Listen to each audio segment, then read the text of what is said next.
আজকে সকালবেলা অফিস থেকে ফোন দিল যে আজকে হিসাব আছে, তাড়াতাড়ি যাইতে হবে। তো চলে আসলাম অফিসে, হিসাব নিকাশ দিচ্ছি, কারণ আজকে শনিবার, হিসাব দিতে হবে, সাপ্তাহিক একবার হিসাব দেওয়া হয়। তো এই ফাঁকে আমি একটা ভিডিও করে ফেললাম। এটা হচ্ছে আমাদের ম্যানেজার, আরেকজন আছে, ইনি হচ্ছেন আরেকটা ট্রান্সপোর্টের ম্যানেজার। হিসাব দেওয়ার পর অফিস থেকে বের হলাম, বের হয়ে দেখলাম যে আমার আরেকটা ড্রাইভার ভাই আমাকে চা খাওয়াবে ডাকতেছে। তো ওই যে দেখেন আমাদের ম্যানেজার আর কোম্পানি।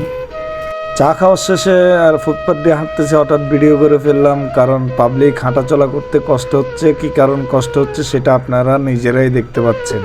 তবে আমাদের যে টার্মিনালের যে ফুটপাথটা, এই ফুটপাথটা কিন্তু অনেক ক্লিয়ারভাবে আছে, কেননা পাবলিক হাঁটা চলাচল সুন্দরভাবে করতে পারতেছে। আপনারা ইতিমধ্যে দেখতে পাচ্ছেন যে আমাদের ফুটপাথগুলো অনেক ক্লিয়ার। পরিচিত একজন সিএনএফের সাথে দেখা হয়ে গেল, কারণ উনি একজন ভালো মানুষ, তাই ওনাকে ধরে আমি ক্যান্টিনে নিয়ে আসলাম চা খাওয়ানোর জন্য। উনিও খাচ্ছে, আমিও খাচ্ছি। পিছনের যে ব্যাকগ্রাউন্ডটা, ভিউটা দেখতেছেন, সেটা কিন্তু অসাধারণ। আর যে বন্দরের যে রাস্তাটা, সেটা কিন্তু অনেক ক্লিয়ার। আর উপরে যে ছোটো ছোটোগুলা ক্রেন দেখতেছেন, এগুলো দিয়ে কিন্তু মালামাল লোডিং আনলোডিং হয়। আপনারা এখন যে জায়গাটা দেখতেছেন সেটা হচ্ছে ড্রাইভার এবং শ্রমিকদের বিশ্রামের জায়গা। আর বিশ্রামের জায়গা ঠিক আছে, এবং যে বাথরুমটা, ওয়াশরুম যেটা, সেটার অবস্থা আপনারা নিজেরাই দেখতেছেন, কি অপরিষ্কার, কি নোংরা।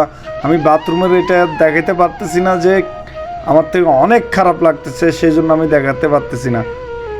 আমি আশা করি কর্তৃপক্ষ এটার দ্রুত একটা ব্যবস্থা নেবে ইনশাল্লাহ।